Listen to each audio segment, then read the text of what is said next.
The Clown Prince of Crime, a criminal mastermind, a genius with zero morals. An impressive resume for Gotham's most dangerous villain. But could you actually live like the Joker?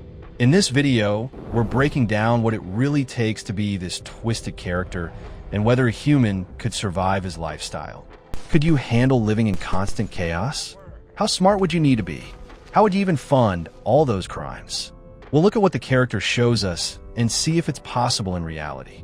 Let's start by examining what a day in the Joker's life actually looks like. What would it take to do everything the Joker does?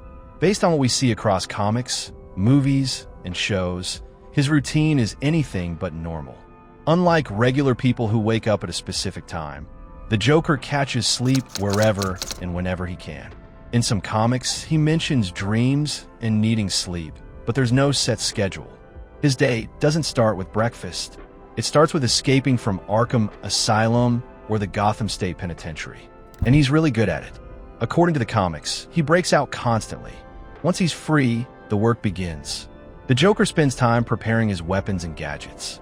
He's got to cook up batches of his famous Joker venom, test out trick weapons, and plan his next crime. This stuff takes hours. Creating a toxin that makes people die laughing with a smile on their face isn't simple chemistry.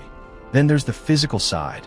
The Joker isn't some bodybuilder, but he's got a thin, wiry frame that's surprisingly tough. He holds his own and fights against Batman, which means he needs some level of fitness. Not Olympic athlete level, but enough to run, fight, and survive explosions. And speaking of surviving, the Joker has been shot, electrocuted, dropped from buildings, and blown up multiple times. He always comes back. His day also includes recruiting and managing henchmen, planning elaborate schemes, and committing crimes. Bank robberies, terror attacks, psychological warfare against Batman. Every single day is dedicated to chaos. The comics suggest he might sleep only a couple hours when he does sleep.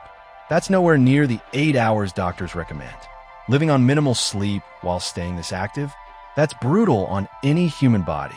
But if you think his routine sounds exhausting, wait until you hear how much his lifestyle costs. How much does it cost to be Gotham's greatest villain? Let's break it down. The Joker doesn't have a steady job or a trust fund. He gets his money through crime. Bank robberies, extortion, theft. He needs money for henchmen who don't work for free, plus bribing police officers and public officials. Corruption in Gotham runs deep, and the Joker uses that to his advantage. Real estate is another expense. The Joker owns several abandoned buildings across Gotham that serve as hideouts. His weapons and gadgets cost a fortune too. Custom guns, trick weapons, chemical supplies for his venom. The famous Joker venom alone requires chemistry equipment and rare ingredients. In one storyline from the comics, the Joker inherited millions of dollars and decided to retire. But the money turned out to be counterfeit, which was someone's way of pranking him. Some estimates from fans suggest his operation could cost tens of millions annually. Equipment, henchmen, hideouts, bribes, and replacements for everything that gets destroyed. The interesting thing is, the Joker doesn't really care about money. In the Dark Knight movie, he literally burns a massive pile of cash. For him, it's about the message, not the dollars. But he still needs enough to keep his criminal empire running. Being the Joker requires constant access to funds through whatever means necessary. But even with unlimited money, you need the brains to match. Having money helps, but the Joker's real weapon is his mind. How smart is he really? Different sources give different estimates, but most agree he's in the genius range. Some tests in the comics show his IQ around 140 to 160. That's extremely high, putting him well above average intelligence. But numbers don't tell the whole story. The Joker has skills in chemistry, engineering, and psychology. He creates complex toxins that specifically target the human nervous system. He builds elaborate gadgets and weapons, things that require engineering skills. His psychological manipulation is probably his scariest talent. He can read people, figure out what makes them tick, and use that against them. He's turned Harley Quinn into a devoted follower, manipulated entire gangs, and gotten inside Batman's head repeatedly. In combat, he's not a trained martial artist. He fights more like a street brawler with dirty tricks. But he's fast, unpredictable, and completely fearless. That unpredictability is a weapon itself. Batman has said multiple times that he can never get used to the Joker's speed. The Joker also has what some writers call super sanity. It's this idea that he's so crazy, he's actually more aware than normal people. His personality changes day to day. One day, he's a calculating mastermind. The next, he's pure chaos. This makes him impossible to predict. His memory is sharp too. He remembers tiny details and uses them in later plans. He's multilingual, knows how to act and disguise himself, and can escape from pretty much any restraint. Put it all together, and you've got someone with genius-level intelligence who uses it entirely for destruction. The Joker seems unstoppable in the stories, but what would really happen to someone trying to live this way? First, the mental toll would be enormous. Experts who've analyzed the Joker's psychology can't pin down one single disorder. He shows signs of psychopathy, narcissism, and possible psychotic episodes. Some think he has pseudobulbar effect, which causes uncontrollable laughing. But really, he's a mix of symptoms chosen for storytelling, not a realistic patient. Living with that level of mental instability would be devastating. The physical demands would break down any regular person. Minimal sleep destroys cognitive function over time. Your body needs rest to repair itself, and your brain needs it to process information. Without enough sleep, reaction times slow down, decision-making gets worse, and the immune system weakens. Fighting regularly causes injuries. Broken bones, concussions, cuts, bruises.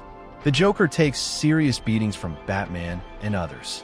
Those don't just heal overnight. Repeated head trauma especially would lead to serious brain damage over time. Then there's the chemical exposure. The Joker works with toxic substances constantly. Even if he's immune to his own venom, which is already unrealistic, he'd be exposed to other dangerous chemicals. That would damage his organs over time. The lifestyle would also cause extreme stress. Living as a wanted criminal, constantly running from police and Batman, planning the next scheme. That kind of stress destroys your body. It raises blood pressure, damages your heart, and weakens your overall health. Scientists and psychiatrists who've studied the character agree on one thing. No real person could sustain this lifestyle for long. The combination of mental illness, physical danger, chemical exposure, sleep deprivation, and constant stress would lead to either death or complete mental and physical breakdown. Maybe you could pull off parts of it for a short time. Get through a few weeks of minimal sleep, commit some crimes, survive some fights. But years of this? That's purely fiction. The human body and mind have limits, and the Joker's lifestyle blows past all of them. After looking at everything, one thing is clear. Being the Joker in real life is impossible. The routine would destroy you within months. Constant chaos, minimal sleep, regular fights, chemical exposure. Your body couldn't take it. The mental requirements are equally unrealistic. Genius-level intelligence in multiple fields, combined with severe mental instability that somehow doesn't prevent you from executing complex plans. That doesn't happen in reality. The psychological profile is the most troubling part. The mental disorders suggested by the Joker's behavior aren't sources of power in real life. They're serious conditions that cause suffering and make daily life incredibly difficult. Real people with these challenges deserve support, not to be compared to a fictional mass murderer. Experts who study both criminal psychology and mental health are clear about this. The Joker is a character built from exaggerated traits meant to entertain, not a realistic portrayal of mental illness or criminal behavior. But what we can take away is that stories like the Joker's let us explore dark ideas safely. They show us what happens when someone abandons all moral limits and lives purely for chaos. They're warnings, not instruction manuals. In the real world, being a good person doesn't require superhuman abilities. Small acts of kindness, helping your community, standing up against injustice when you can. That's how real people will make a difference. Fantasy might push beyond human limits, but understanding what's real makes the story even better. Smash that like button, subscribe if you want more reality versus fiction breakdowns, and comment which character's lifestyle you want me to analyze next. Your suggestion might be the next video.